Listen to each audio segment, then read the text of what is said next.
रखना, इसी देवकी का 8वां पुत्र तेरा काल होगा। इतनी बात को सुना, देवकी के केस पकड़ के रथ से पटक दिया, तुरंत पटक दिया। और पटकने के पश्चात वसुदेव जी ने कहा कि इस अबला पर इतना अत्याचार मत करो। तुम बोले क्यों? बोले हाथों की मेहंदी नहीं छूटी, अभी कंकन नहीं छूटा और आप केस पकड़ते हो। देवकी ने कहा मेरे केसों में दर्द होता है भैया। वसुदेव ने हाथ जोड़ के कहा कंस तुम्हें देवकी से कोई भय है? बोले नहीं। इसके पुत्रों से भय? बोले हमें कारागार में डाल दो और इसके जितने भी पुत्र होंगे हम सारे पुत्र ला के तुम्हें दे देंगे, सारे पुत्र लाकर हम तुम्हें दे देंगे। बोलो ना राधे राधे। सारे पुत्र लाकर हम तुम्हें दे देंगे। तो आज देवकी को कारागृह में डाल दिया। पहला पुत्र हुआ। पहला पुत्र को जब कोई भय नहीं था तो तुरंत ही वापस कर दिया। तुरंत नारद जी आ गए। नारद जी ने एक फूल उठाया, बोले कंस, बोले ध्यान से सुनो। बोले इधर से गिनो जरा। बोले 8 है। इधर से गिनो। बोले जहां से गिनोगे 8वां होगा। देवताओं की आकाशवाणी, पता नहीं कौन सा पहला कौन सा 8वां हो जाए। बोले मार दो। नारद जी ने ये कार्य क्यों करवाया? क्योंकि जब तक पाप नहीं बढ़ता है तब तक परमात्मा अवतार नहीं लेता है। ऐसे ही करके एक करके उसने 6 पुत्रों को मार दिया। 7 पुत्रों को मार चुका। 7वां बलराम को मेरे भगवान ने रोहिणी के गर्भ में स्थापित करवा दिया और 8वें में मेरे कन्हैया जन्म लेके आ रहे हैं। क्यों? क्योंकि कि जब जब होई धर्म की हानि और बाढ़ी असुर अधर्म अभिमानी, बाढ़ी असुर अधर्म अभिमानी। तब तब धरे प्रभु विविध शरीरा, तब तब धरे प्रभु विविध शरीरा। हरे कृपानिधि सज्जन पीरा, हरे कृपानिधि। बोले तब तब धरे प्रभु विविध शरीरा, हरे ही कृपा निधि सज्जन पीरा। तुरंत ही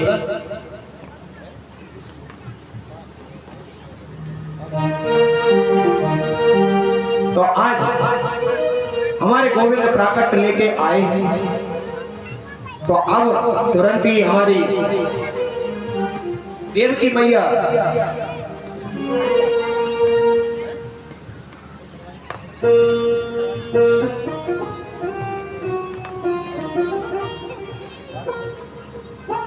तो आज मेरे कन्हैया को अब हाथों में हथकड़ी डली है। वसुदेव जी की देवकी के पांव में बेड़ियां डली है। जैसे ही जन्म परमात्मा का हुआ, तुरंत ही आज हमारे कन्हैया जैसे ही जन्म लेके आ रहे हैं तो कोई कारागृह में व्यवस्था नहीं है। कारागृह में कोई व्यवस्था नहीं है।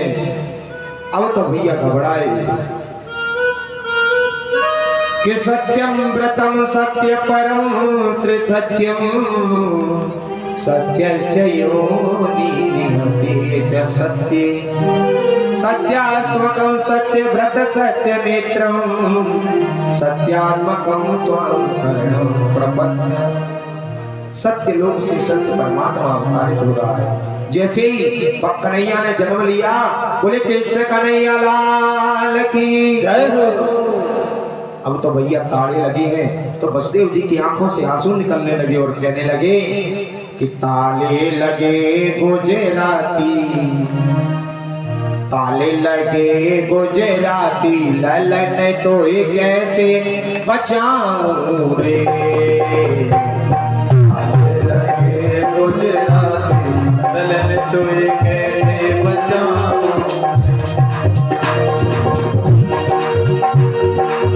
कैसे बचाऊं रे। ललन तुझे कैसे बचाऊं रे, कैसे बचाऊं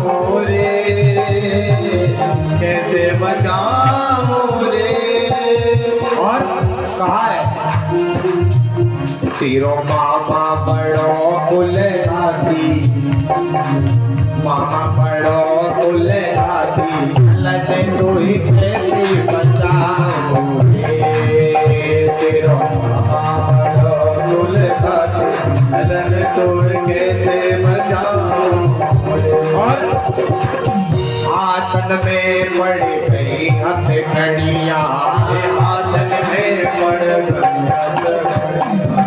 यह तेरे जीवन की कड़ियाँ, ये तेरे जीवन की कड़ियाँ, और तारे लगे गुजराती, ललन तो कैसे बचाओगे, तारे लगे गुजराती, ललन तो कैसे बचाओगे। परमात्मा ने कहा वसुदेव जी, हे पिताजी ने रोको तो तुरंत माया जाल बिछाया, सोई गए सब पहरेदारे, सोई गए सब पहरेदारे, और टूट गए गुजराती ताले, टूट गए गुजराती ताले, और रात झकी अंधियारी, तुरंत ही एक शगुला में रख के और गोकुल में ले जा रहे हैं। रात झुकी अंधियारी, ललन तो ही कैसे बचाओगे, तेरो मामा बड़ो कुलराती, ललन तो ही कैसे बचाओगे। अब तुरंत ही क्या देखा, जैसे ही सिर पर रखे के कुंवर कन्हाई, सिर पर रखे के कुंवर कन्हाई, और आगे मिल गई जमुना माई, आगे मिल गई जमुना माई। यमुना मैया ने सोचा कि मेरे प्रभु का अवतार हुआ है, जरा पैर ही छूले, तो भैया वसुदेव जी की दाढ़ी तक आ गई।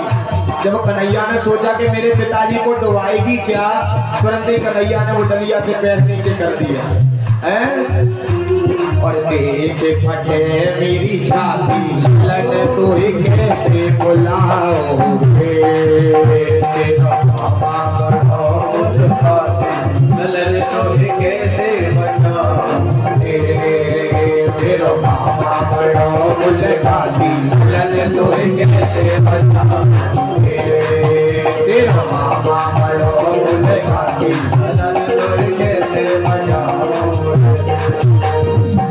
आज ले गए हैं नंद भवन के में, नंद भवन से कन्हैया को लिटाया और वहां से कन्या को लेकर आए हैं। और जैसे ही कन्या को यहाँ लेके आए और कन्या, पता चला कंस को, बोले कन्या हुई है, बोले देवता भी झूठ बोलते हैं, कह रहे थे बोले 8वां गर्भ काल होगा।